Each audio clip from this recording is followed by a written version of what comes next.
Welcome back to React interview questions. Continuing from the previous video on notification system design, let's now discuss another question. Infinite scrolling. Infinite scrolling is basically loading data progressively as the user reaches the bottom of the list instead of loading everything upfront. It improves performance and gives a smoother experience, especially for feeds, social apps, or large datasets.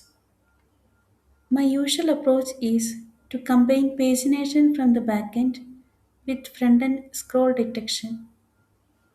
In React, I would typically use the intersection of server API instead of attaching heavy scroll listeners.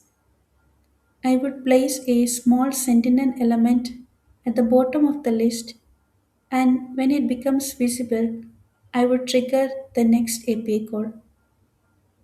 I would maintain states like current page or cursor, loading state, hasMore flag, accumulated list data.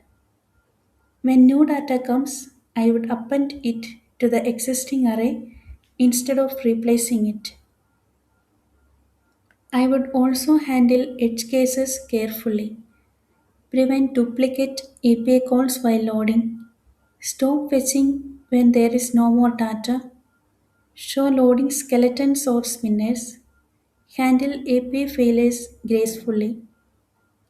For performance, if the list becomes very large, I would add virtualization using libraries like React Window or React Virtualized so the DOM doesn't become too heavy. One important thing is UX. Infinite scroll works well for content discovery, but not always for structured navigation.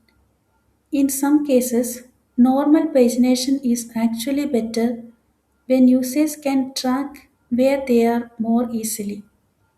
So I usually choose between infinite scroll and pagination based on the product requirement rather than assuming infinite scroll is always the best option.